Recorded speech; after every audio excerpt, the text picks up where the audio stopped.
assessora da diretoria do ICBS, com que eu tenho todo o carinho, minha colega na PUC há mais de 20 anos. Para quem não sabe, nós formamos juntos, entramos juntos na formação. Eu tenho o maior carinho por ela e para o professor Raul Barros, diretor do ICBS. A nossa temática de hoje é falar sobre o tópico "Você quer ter filhos? Parâmetros reprodutivos atuais". A ciência da reprodução humana é uma das ciências mais belas do conhecimento do corpo humano, porque nós ainda nos deparamos com inúmeras dúvidas, inúmeras interrogações, quando efetivamente o casal pleiteia, planeja e deseja ter filhos. Que horizontes eles são capazes de desvendar? Que dificuldades são as mais comuns? Quais as pressões que esse casal exerce? Boa parte dessas perguntas nós vamos responder na nossa palestra de hoje. Próximo. A foto clássica de um biólogo, Robert Edwards, que ganhou o Prêmio Nobel de Medicina e Fisiologia há mais de uma década, dizendo para nós que a atividade reprodutiva humana é um sistema possuindo uma combinação funcional complexa. É efetuada por uma gama de estruturas em concerto, cada uma das quais dá a sua contribuição peculiar para o sistema funcional como um todo. O inglês já esteve no Brasil, em alguns encontros da nossa Sociedade Brasileira de Reprodução, e a gente teve oportunidade de conhecer. Próximo. O nosso grande dilema: engravidar é fácil? Quando a gente pergunta para uma plateia leiga, as pessoas falam não, ou sim. E se decorre naquela idade, 16, 17, 18, 19, 20 anos, com o iniciar dos namoros, todo mundo fala assim, sim, e é um perigo engravidar. Não. A ciência entende que engravidar é difícil e nós vamos ver o porquê. Próximo.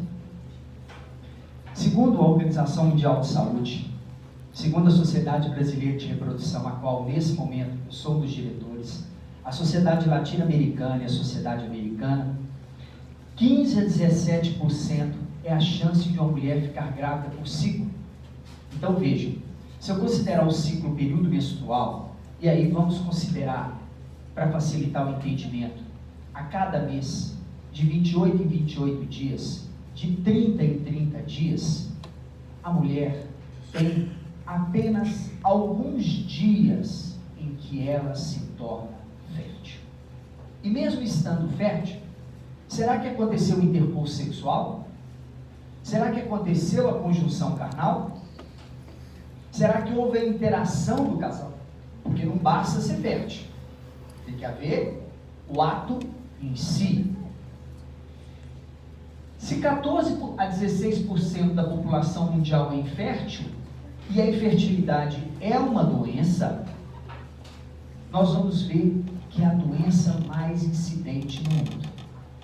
No ICBS, com aquela grama de alunos que a gente convive em harmonia, em alegria ali no prédio 25, vocês são capazes de dizer para mim que a cada 100 alunos, será que 14, 15, 16, 20 alunos têm algum problema cardíaco?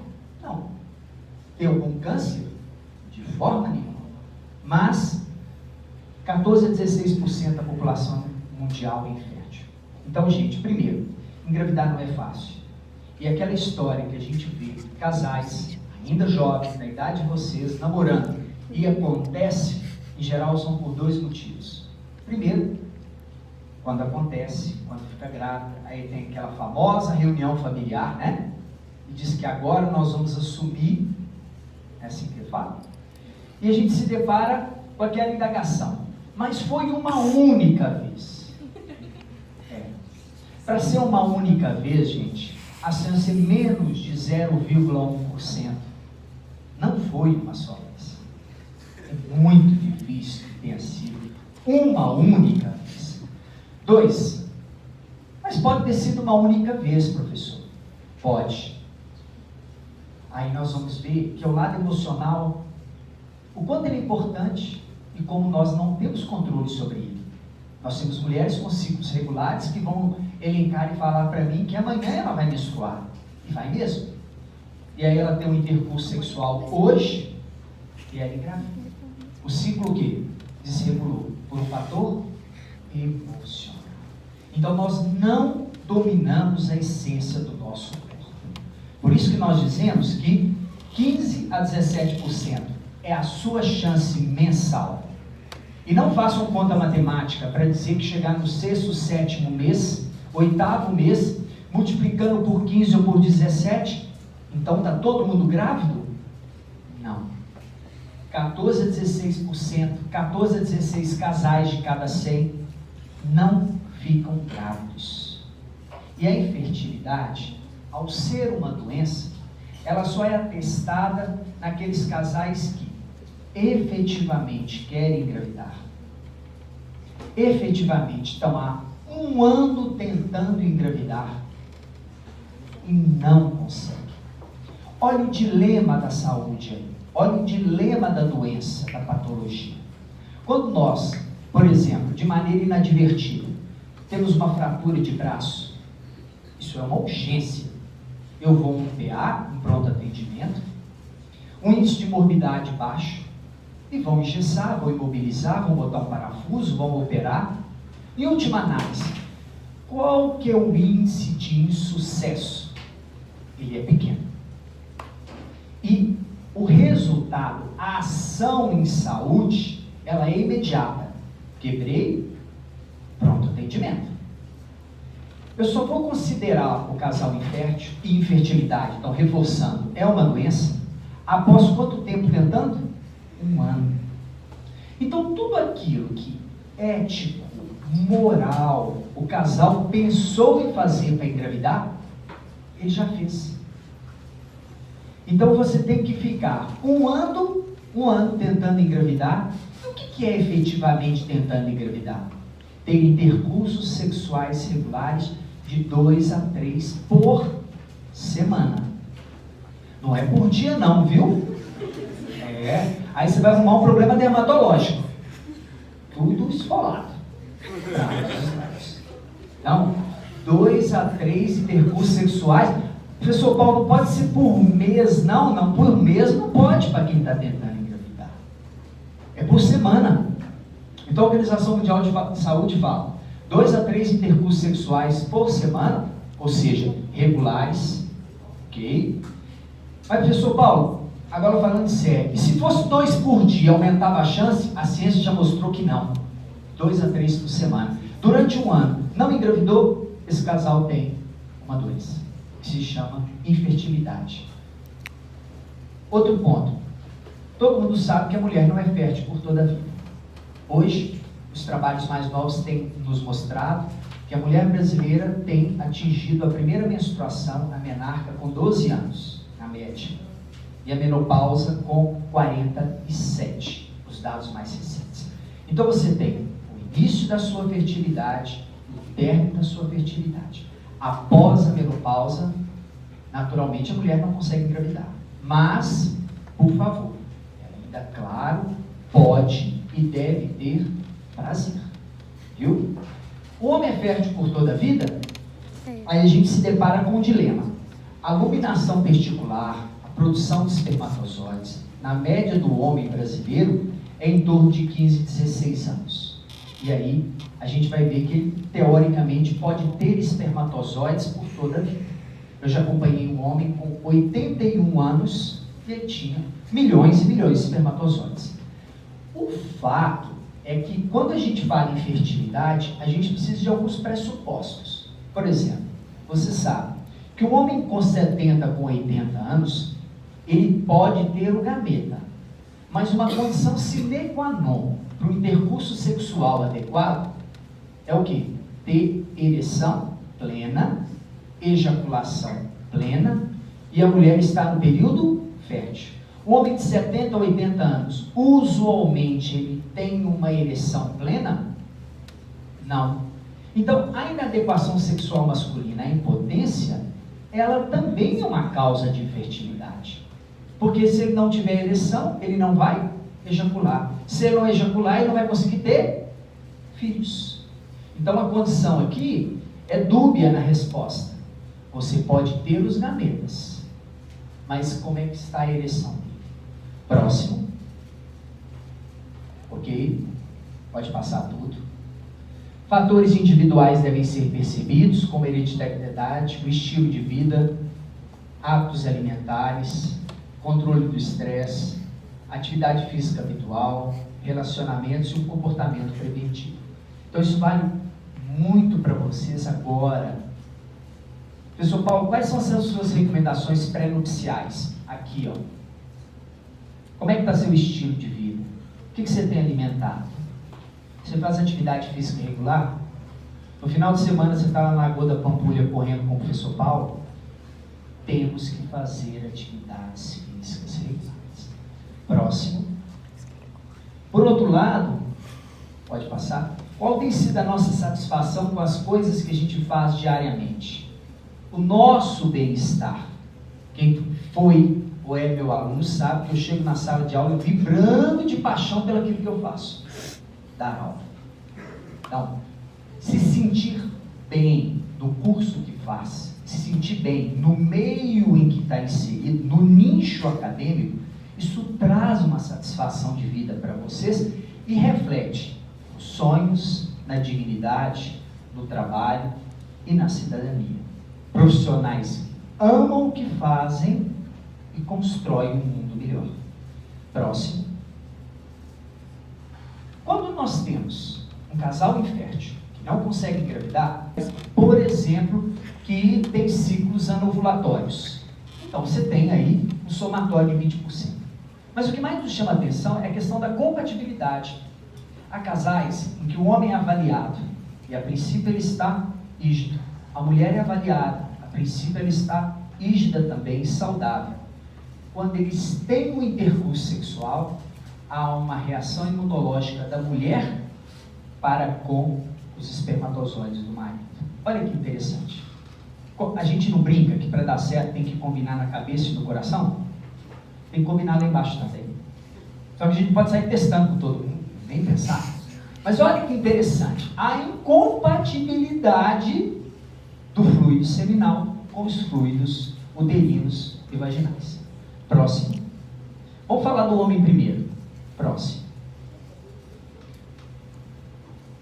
A ciência agora, mais recentemente, comprovou que a cada 64 dias, nós homens, que somos rígidos, saudáveis e férteis, produzimos novos espermatozoides. Então, se por um lado, a menina nasce com um número prévio de células primordiais, chega na menopausa, tem algumas centenas de milhares de folículos que não vão ser mais produzidos, não há nova fabricação. Ela tem para ser usada. O homem não. A cada 64 dias, novos espermatozoides em média são fabricados. Se ele ejacular, ok. Se ele não ejacula, tem uma abstinência, esses espermatozoides são reabsorvidos pelo epitélio sem prejuízo funcional. Então, vejam que há uma sequência de eventos de produção de milhões e milhões de espermatozoides. Próximo. E aí, a Organização Mundial de Saúde, cada vez mais, tem diminuído os parâmetros seminais. Então, para dizer que o exame masculino é normal, que o espermograma está ok, que o espermograma realmente está dentro do esperado, é um homem hoje que ejacula um volume acima de 1,5 ml. Lembre-se bem que na escala zoológica dos mamíferos, mesmo os mais inferiores de todos nós, o humano é o que há o topo dessa escala zoológica nas emoções, no raciocínio, na cognição e assim vai. Mas não no parâmetro reprodutivo, tá? Então você pega aquele, por exemplo, um porquinho que você está engordando um leitãozinho para o Natal, ele ejacula um copo sujo Nadir Figueiredo de sêmen. E o homem ejacula 1,5 ml. E tem um homem que ainda se acha todo poderoso, né? Uma concentração de pelo menos 15 milhões de espermatozoides por ml. Professor Paulo, mas matematicamente, 15 milhões em numeral é muita coisa. Sim, mas não fisiologicamente. Esse leitãozinho que eu falei, ele jacula 1 bilhão de células. O cachorro, 600, 700, 800 milhões de espermatozoides. E aí vai. Na escala zoológica, nesse ponto exclusivo, nós estamos igual o gambá, o de Delphos albiventris, cabeça a cabeça com o gambazinho, coitadinho, fedorento. Então vejam, nós temos uma produção matemática grande. Já fez um trabalho da Sociedade Europeia, que a gente ajudou e participou. A média do homem brasileiro são 98 milhões de espermatozoides ejaculados em cada intercurso sexual. Não é muito e não é pouco. É um padrão do brasileiro, tá? Então vocês vejam que, por outro lado, a resposta também matemática de milhões pode ser aferida da seguinte maneira: o óvulo, o gameta feminino, é 400 vezes maior que o espermatozoide. Então esses milhões que são depositados no fundo da vagina, o meio é um meio imperativo, é um meio ácido. Os espermatozoides têm que lutar contra esse meio, subir pelo útero, subir pela tuba uterina, e se ela estiver ovulando, e nós não sabemos se está ovulando do lado direito ou do lado esquerdo, um único fertilizar, um único, porque 2 não conseguem entrar, ela ia ficar grávida. Então realmente tem que ser em números essa quantidade. Próximo. Aqui, logo depois que em 2010 mudou essa aferição da contagem, nós somos convidados para escrever um editorial na revista americana Andrology, discutindo esses novos parâmetros seminais. Por quê? Porque hoje a Organização Mundial da Saúde está nos mostrando que cada vez mais há um declínio na produção média espermática do homem. Fator ambiental, estresse, qualidade de vida. Saiu agora um estudo que os meus alunos que fazem projeto de extensão receberam, mostrando que a população brasileira na idade de vocês, de 18 a 25 anos, mais de 51% é obesa e não faz atividade física regular nenhuma. É uma coisa para a gente pensar. Próximo. Nesse outro trabalho, a gente discutiu técnicas de congelamento de espermatozoides e a capacidade de resistência para novos testes de avaliação do espermograma humano. Próximo. Vocês veem aqui, eu não vou entrar em muitos detalhes não, que quando a gente faz uma avaliação do homem, hoje nós somos capazes de fazer inúmeros exames para aferir a qualidade daquele espermatozoide. Testes de beneficiamento, eosina, relação vivo-morto, o de Swelling ajuda também, teste imunológico, teste de fragmentação de DNA, que depois a gente vai falar um pouquinho dele mais lá na frente, porque todos vocês têm uma ideia razoável, verdadeira, que a mulher depois de certa idade, ela pode até engravidar, mas a chance de ter filhos sindrômicos passa a ser maior. E a gente não sabia nada com relação ao homem nesse quesito de idade, mas a ciência avançou. Próximo. E é exatamente o que eu estou colocando agora, né? A Sociedade Americana de Medicina Reprodutiva fez uma nova revisão. Até porque, hoje, nós pesquisadores, quando a gente está andando na rua, isso é natural do pesquisador. E eu vejo uma criança, por exemplo, com uma mãe, andando no colo, e ela tem síndrome de Down, eu olho para a criança, eu não mantenho o meu foco na criança. Eu olho para a mãe. Porque nós sabemos que, guardem bem isso, a mulher, quando atinge seus 35 anos, ela é considerada idosa reprodutivamente. Não é que você não pode ter filhos após os 35, mas nós vamos ver, a qualidade do óvulo não é a mesma, os melhores óvulos já se foram e a probabilidade de aparecer crianças sindrômicas é maior. Então, quando eu vejo uma criança andando em família e tem Down, eu olho para a mãe. E na maioria das vezes eu projeto na expressão corpórea dela que ela tem mais de 36 anos quando ela teve criança. Mas a gente não sabia nada do homem. Próximo. E aí, fomos convidados para fazer um novo editorial nessa revista, Andrologia e Ginecologia, uma revista também americana, mostrando as implicações éticas da idade do homem que deseja ter filhos. Próximo. Vejam só. Há um leve declínio após os 40 anos. Aos 64 anos, há uma diminuição da fertilidade, que pode atingir 36%. Mas o que mais nos assusta é que o homem após 60 anos, se deseja ter filhos, e hoje não está raro no Brasil, o homem fica viúvo, e aí, vamos supor, com 60 anos, com 65, fica viúvo, e ele pleiteia uma namorada, uma nova namorada. E aí, evolui no namorado, evolui no noivado, e vai casar. Se casa, quer ter o quê? Filhos. Próximo. A chance de um homem com mais de 65 anos, 60 anos, ter filhos com uma mulher muito jovem, ele tem 5 vezes mais chances da criança nascer em relação à população normal com alguma neoploidia, alguma alteração genética. Então pela primeira vez a gente vê que a idade do homem também é algo importante. Torna a dizer, o homem pode ter filhos tendo espermatozoides, tendo ereção, sendo espermatozoide de boa qualidade por toda a vida. Mas após 60 anos, aumenta-se a chance de diversas manifestações de aneuploidia e síndromes decorrentes em função disso. Próximo. E aí, nós, alguns trabalhos que a gente fez, muito interessante, publicamos nessa revista alemã, que a ciência também já nos mostrou. Hoje a gente vê casais com síndrome, que são síndromes de Down, se casando. Um homem com Klinefelter, extremidades alongadas, XXY, casou com uma mulher não sindrômica. O que é comum, ele ter retardo mental, ele não tinha tanto, era mosaicismo. Atrofia testicular, ela não é tão condizente. E se ele quiser ter filhos, sendo sindrômico, qual que é a chance do filho dele ter essa sim? Elevadíssima. Aí a ciência hoje tem um novo olhar, e nasceu, na verdade, gêmeos não sindrômicos. Olha que maravilha. Então a ciência dá oportunidade também. Próximo. Se hoje as pessoas estão retardando a possibilidade de ter filhos, olha que interessante esse trabalho publicado em 2016 na revista Fertility Sterility.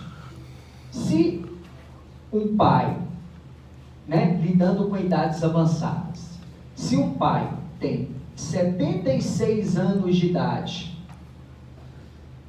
e aí a gente vê que o filho tem 20, o pai é 56 anos mais velho. Mas gera uma expectativa de vida, de duração até certo ponto. Então você vê, por exemplo, esse aqui no último caso, um homem que tem 85 anos e virou pai agora, a expectativa de vida dele é 10 anos no máximo. Mais ou menos, né, gente? Um homem com 85, falar que ele vai viver até os 95, tá adequado, não está nada exagerado entre a mais e a menos. Quanto tempo o filho vai viver com ele? 10 anos, talvez. Então é uma reflexão. Próximo. Esse caso foi muito interessante, publicado nessa revista alemã também. Um homem nos procurou com 75 anos de idade, viúvo, 72 anos, viúvo, e casou de novo com uma mulher com 30 anos, 72, 30, olha só, 72, 30. 30 tinha a idade das filhas dele. Muito amor envolvido. Ele com 72 era com 30. Por que na hora que eu falo isso, só as mulheres que ficam rindo? Nenhum homem está rindo. Sabe qual a conclusão que eu tiro na vida? O casamento, quem ama é o marido. Quem transpõe o amor somos nós homens. Porque nós levamos o matrimônio a sério. Né? Vocês estão rindo aí. Um sujeito de 72 não pode casar com uma mulher de 30? Né? E aí, nós observamos que houve o nascimento de uma criança sensível. Próximo. A mulher dele tem 22 anos. Bom, as diversas causas da infertilidade masculina no trabalho que nós fizemos, e sem dúvida nenhuma, a varicocele, varizes nas veias do testículo, chegam a quase 50% de todos os homens inférteis. Então, o casal não conseguiu ter filhos. No intervalo de 1 ano, temos o casal infértil. Ponto. vamos avaliar a mulher, vamos avaliar o marido.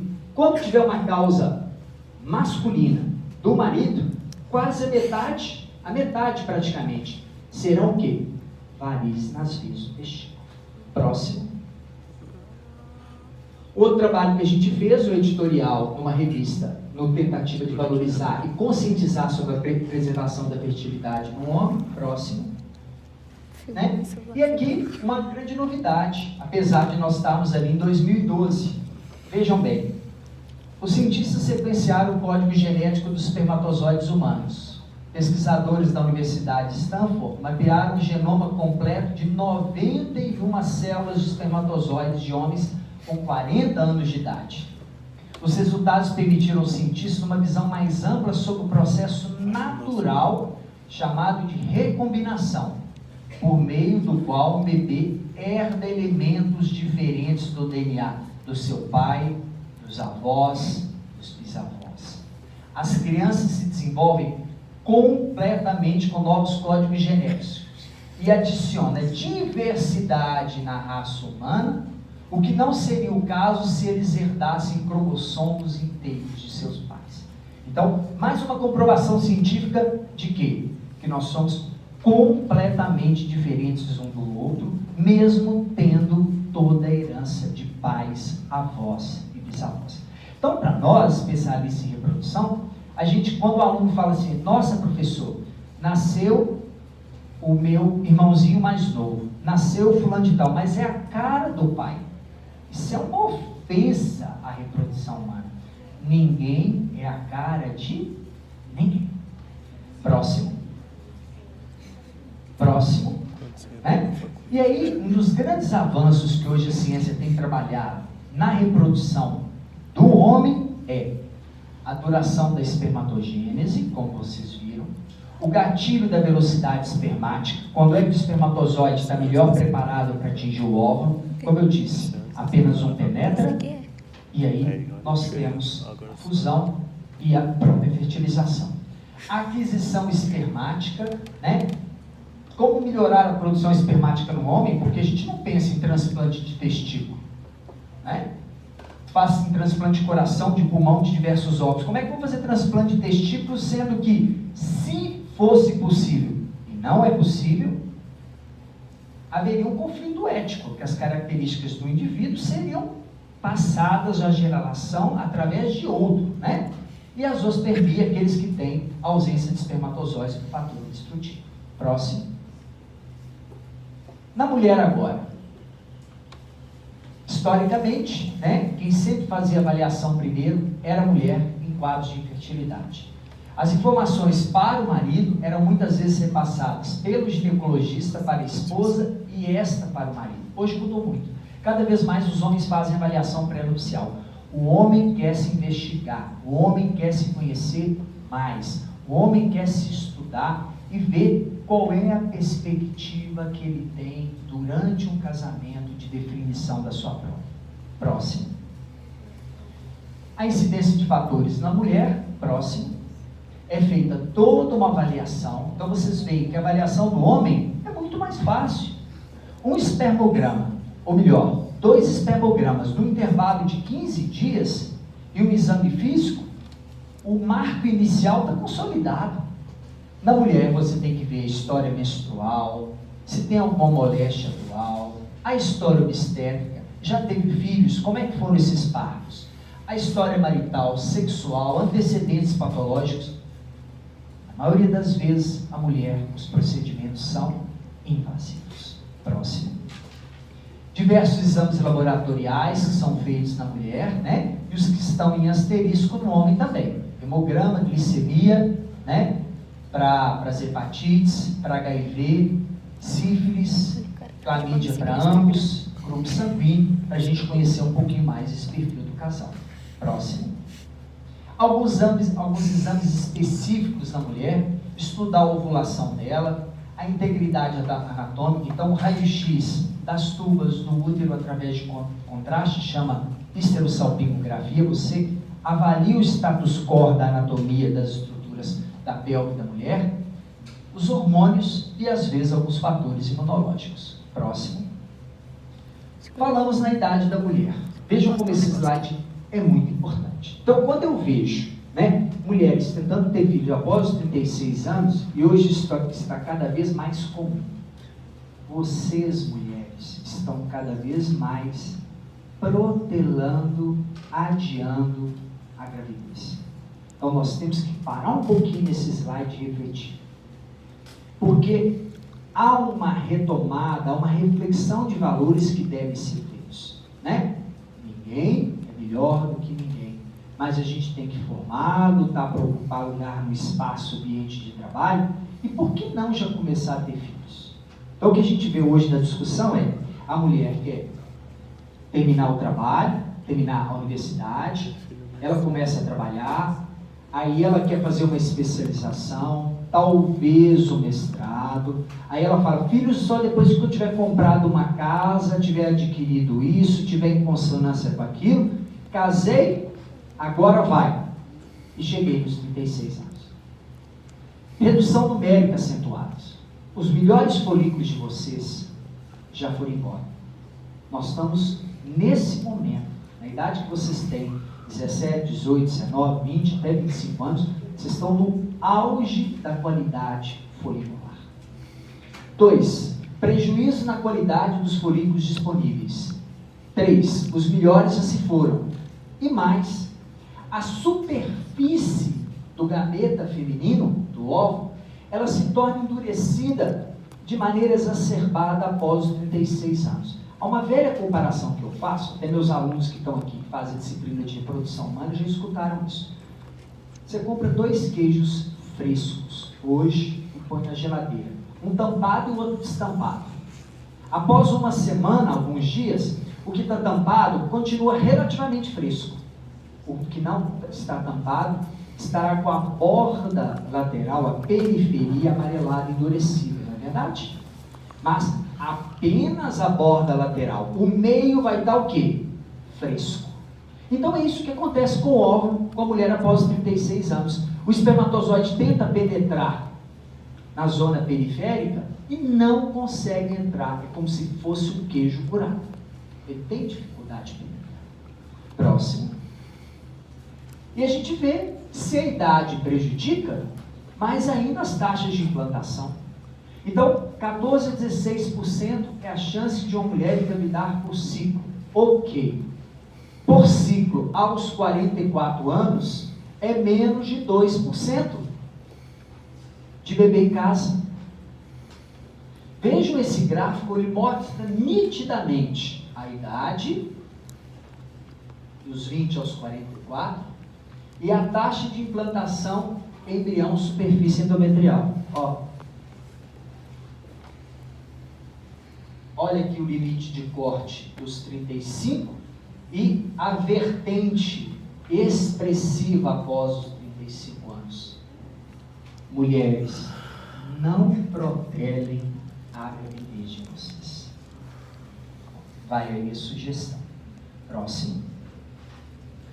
Esse trabalho mostrando, né, uma larga margem de tempo, de 1982 a 2010, que cada vez mais as taxas de infertilidade estão aumentando, porque o ser humano, principalmente o ocidental, tem piorado a sua qualidade de vida.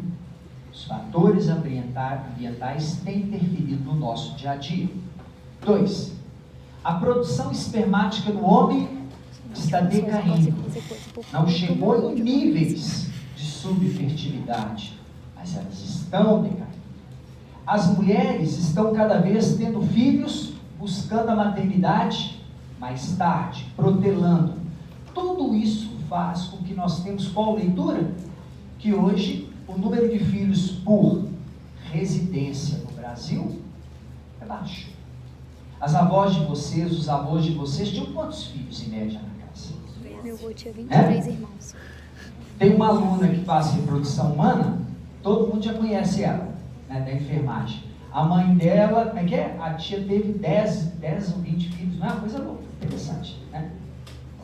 É muito interessante, aposto que ela está pobre. Bom, e aí, de vez em quando, a gente se depara com algumas situações endêmicas. Então vejam como, às vezes, uma janela de oportunidade a gente pode atuar, inclusive aqui na PUC Minas. Vocês devem estar se lembrando que no primeiro semestre de 2015, em Pernambuco, nós tivemos uma epidemia de Zika vírus.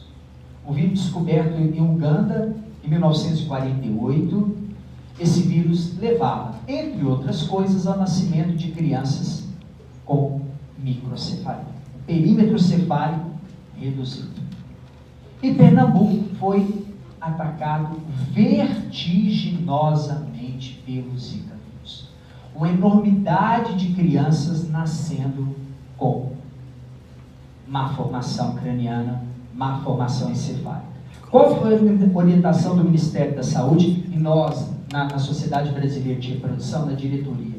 Começamos a montar comitês, a montar barracas mesmo, em Recife, Olinda, para orientar a população com relação à epidemia, a chance de aquisição da microcefalia, a definição da prole, porque foi um momento muito importante, porque aumentou-se demais essa janela de crianças nascendo com alteração encefálica e craniana.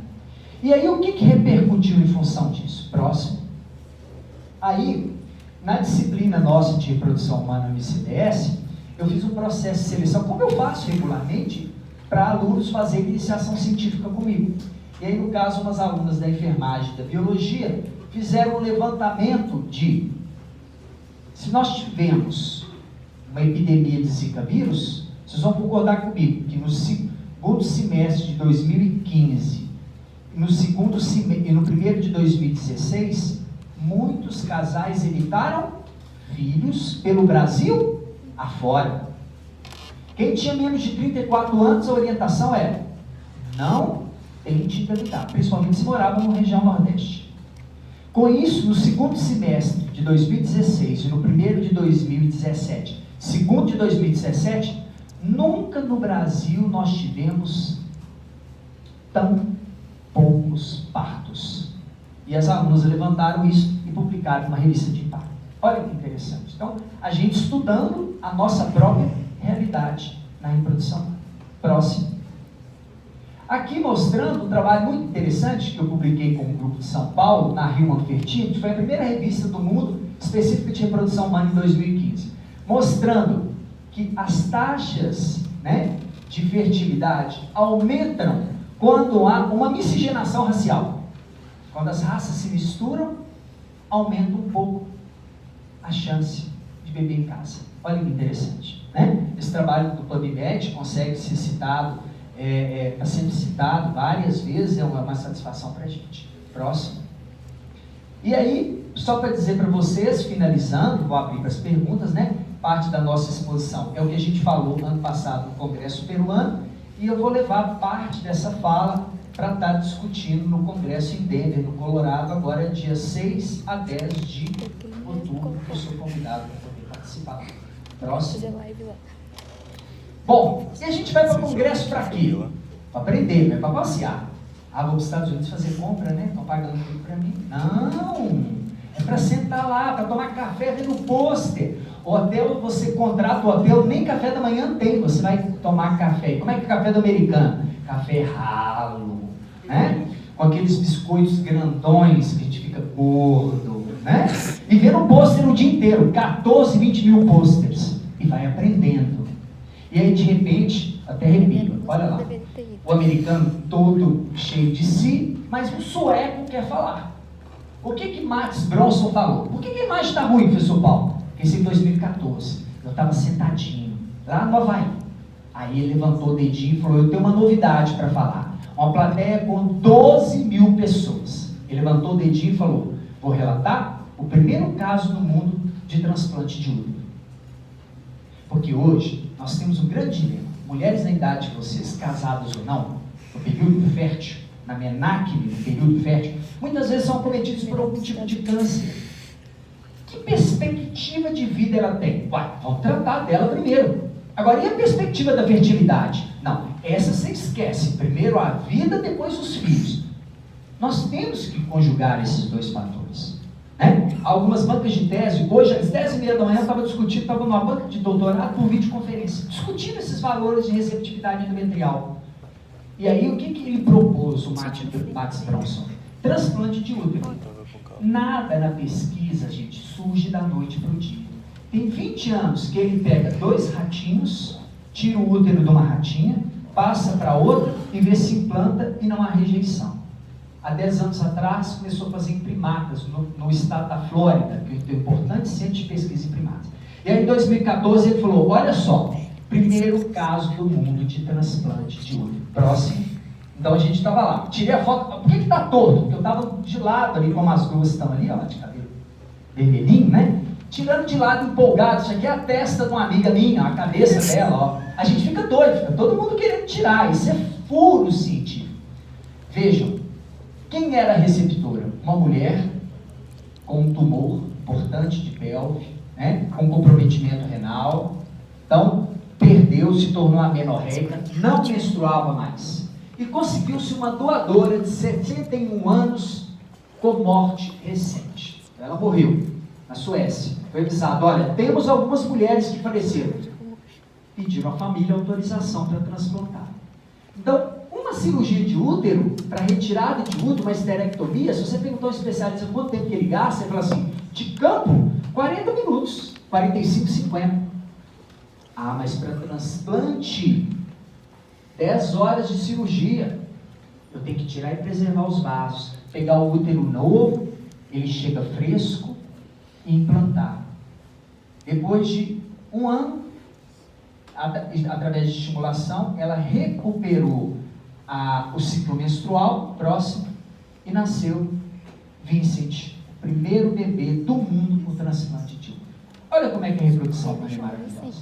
Por isso que a gente é apaixonado com os estudos de reprodução. Eu espero que vocês guardem, entre outras mensagens, a gente ter paixão pelaquilo que faz. Amar o que faz, tudo fica mais fácil. Próximo. Tendências atuais, né, futuras. Não há como negar que um equilíbrio no estilo de vida condiz com o melhor padrão da saúde reprodutiva. Vocês já ouviram falar, a gente brinca, né? Ah, fulano de tal idoso morreu. Morreu por quê? Ficou viúvo, casou de novo e morreu na cama. O coração não aguentou. Né? Então, a atividade física é importante. É salutar a busca da qualidade de vida em qualquer idade. Né? Será que o que planejamos hoje em saúde não se reflete com propriedade no futuro? Sim. Próximo. Aí o caçula, fruto da reprodução humana, o meu atleticano. Obrigado a todos. Perguntas?